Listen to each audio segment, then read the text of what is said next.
So recently, I have been more into drinking wine than beer. Still enjoying beer, but I just decided to revisit some things that I used to drink to see how they are, but also, trying some new stuff too. Is this a carbonation issue? And so no. Okay. No, I used to secret. Are you pour anti-carbonation? now. No, I'm not anti-carbonation. Okay. I'm just pro-grape. I was trying to, pro-grape. I love that. And also it's kind of a value thing too. That's true. Yeah, you actually, especially these days, the beers we like keep going a little up in price. They do. They get a little more and more expensive. Not that there is not plenty of creativity and work and ingredients behind it, right. But sometimes you can just feel like, oh my God, yeah, it's expensive. Yeah. So today you were like, I'd like to revisit a favorite this is red one blend. I've been thinking about revisiting because it's one I still recommend a lot, even though I haven't had it in a few years. So I thought, well, maybe it's time to test it out. And also it's cool to have you try it because I think you bring that different non-Trader Joe's employee perspective that I appreciate. So, all right. Well, that's what we've got. A red wine blend from Trader Joe's for this Give It a Shot. I'm Andrew. And I'm Keith, and we are aboutbeverages.com. And the beverage that we're about today is the MoonX Red Blend from Trader Joe's, which is it's a Zinfandel-based red blend that also has Merlot and Syrah. Merlot, you say? Merlot and Syrah. I know. Okay. I know. All but right. So I haven't had this in a few years. The way it had originally been described to me by people was like, wow, it's a great blend, and it's almost a little scary easy to drink because it's smooth. What was the alcohol on But this? the thing I liked about it was that it was that, but it also had some good body to it. So I like that, and I don't need to have it in all red wines, but I overall I do like that when there's some body in little there, body, so. little structure, or something Right. like that. I would agree. 13.5% alcohol. Okay.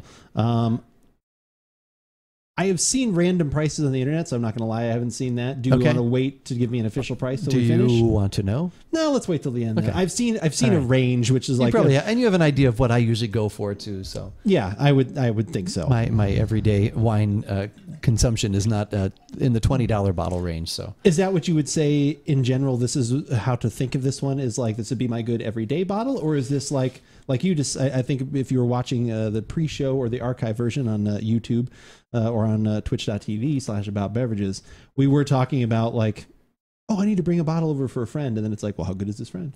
Is this something you would think to bring over to somebody's house, or probably not? No, probably. I just think it would depend on the occasion, I think, and who knows, maybe the taste will tell us otherwise. But just in general, from a price standpoint, no. If somebody said, hey, come on over, we're gonna have some wine and some cheese, we're just gonna hang out.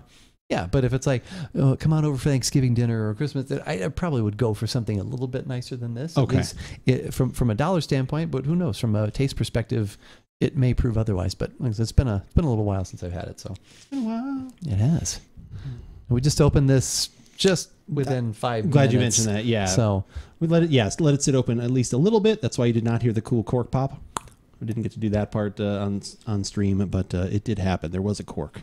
There was a cork, and it was a real cork too. I don't think it was synthetic. It could be. What are you thinking color-wise here? It's a nice dark color. I mean, it's a good. Yeah, little red. Yeah, dark red. purple, some ruby red in there too. A little magenta, perhaps, something of that nature. All right, should we go to the aroma? We should. Ooh, that is all of your dark jammy fruits right there. Like that is black currant, that is raspberry, black raspberry, a little bit of lighter, like maybe even some raspberry or cherry in there too. Right at the end, I think there's like a little higher fruit. Yeah, just a little pop up there. Maybe even like some actually. Maybe even like some notes of like dark chocolate or something in there too. There's like an extra lower note in there as well. Like I said, it's been a few years since I've had this, but I'm actually very pleasantly surprised. That's a wonderful aroma by that nose there. Yeah, yeah. Like I said, as long as this doesn't get a little too crazy on the palate, this aroma is very nice. I like this. It's a good. That's what I like, especially when I'm thinking Zinfandel. That's kind of what I'm in the mood for. So, yep. Taste time. It is. Let's do it. Ooh, I like that a lot. Subtle.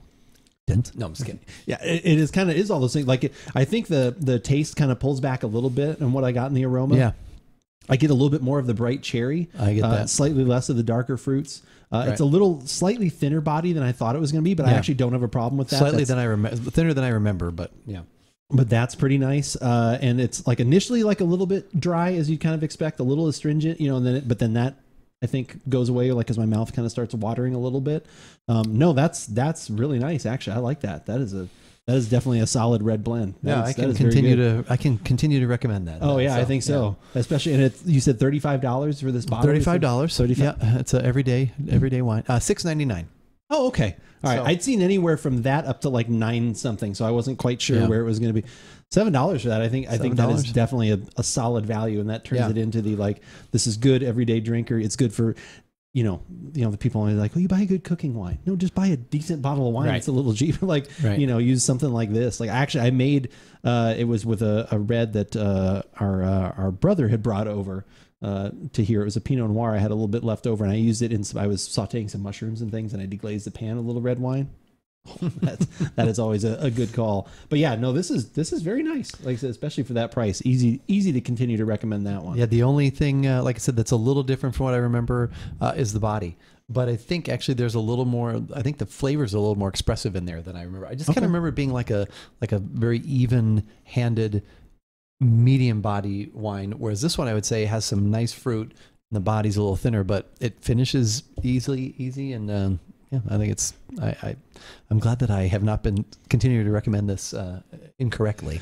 I would agree as well. And something else that we should both be recommending is our website, aboutbeverages.com. That is the place where you can find everything we have done over the last decade, whether it's our podcast, videos, recipes, news articles. All those things can be found there. All of our social media links are always there too if you need any of those things.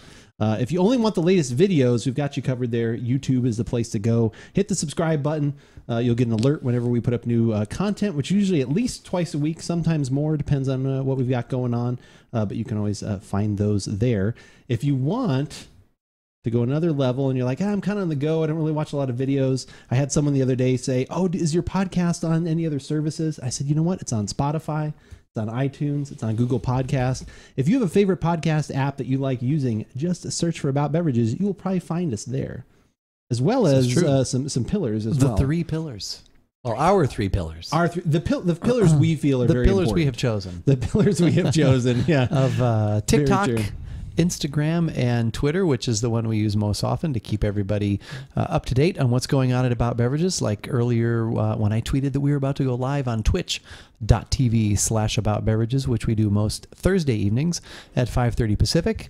We get together. We have some beverages, some fun chat, talk about whatever happens to come up, all kinds of things, stories, current events, whatever might happen. And also throughout the week, Andrew lets you know what he's going to be doing in the gaming world and what he might be drinking, or actually will be drinking.